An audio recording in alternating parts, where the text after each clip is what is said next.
Jaco, maybe I can go to you, because cross-collateralization, besides being a total tongue twister, is something that has come up again and again. And I suppose it speaks to having this scalable loan. Can you, but in layman's terms, just break it down for us exactly what it means and how complex it is to get a loan that is cross-collateralized? Yeah, so we've heard the word multiple quite a few times now today, and I think we'll still hear it quite a few more. I think the benefit of Grit's model is to be diversified in asset class and jurisdiction. And the idea is to actually capitalize on this and actually bring it into one security pool. So that when there are certain volatilities and challenges in certain markets or jurisdictions, that you've got the support of other stronger markets that not experiencing the same volatility at the time. So it's essentially just grouping a asset pool that stems from different jurisdictions and different asset classes.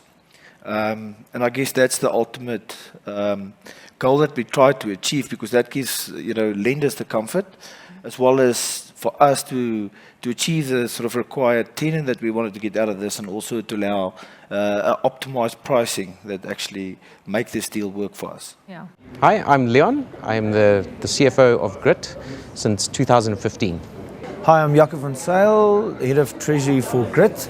My name is Simon Golos. I'm the Head of South and Central Real Estate for Standard Bank Africa Regions. I'm looking after 10 or so countries on the continent. Our recipe for success on this transaction, as alluded to earlier, talks to the strong partnership with Grit, the common objectives and goals of growing real estate and the markets in Africa across a number of different countries.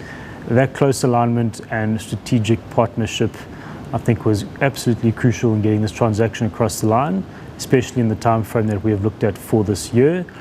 And that then talks together with their focus on portfolio and strength of their assets in getting the necessary structures in place for ourselves and other lenders. There's lots of things that people wouldn't believe, but I think just the number of people involved in this transaction, the number of parties other than ourselves that had to get this across the line, from a magnitude of advisors, a magnitude of lawyers, in country, our lawyers, the external lawyers from Standard Bank's side, the other banks involved in the syndication. There's a myriad of partners, regulators, government officials, Reserve Bank, central banks of Mozambique, even the finance minister of Senegal had to sign off on this transaction. So just the vast number of people involved in this transaction already made it something that was going to be difficult to achieve. The concept of herding cats, this really defines that, I think, and it's just a testament to how partnerships work together to make these things doable. So I think the deal was sort of over the line when we got the last partners buy into the structure. I mean, we hit hurdle. We were all planned to sign in the 1 week, and there was reluctance from one of our co-partners in one of the properties in Zambia. We had to sort of regroup, and we got a sort of emergency meeting called. Me and a colleague, we cancelled our flights, and we actually went to Zambia over the weekend. We arrived there on the Sunday to set the whole Monday, taking them through the deal, taking them through the structure. The whole board were there, and investment committees. We had to convince them that this is the actual, the best solution for everybody at the time. And I think when they sort of agreed to actually sign off the transaction and the final legal agreements, that's where it sort of sat in.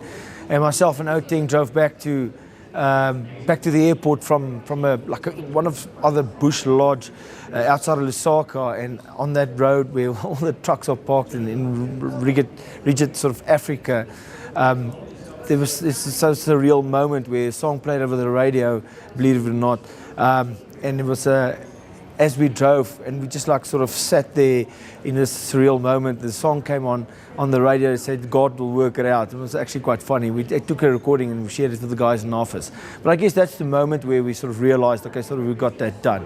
That's when I sort of flew back to South Africa and we actually started to sign documents.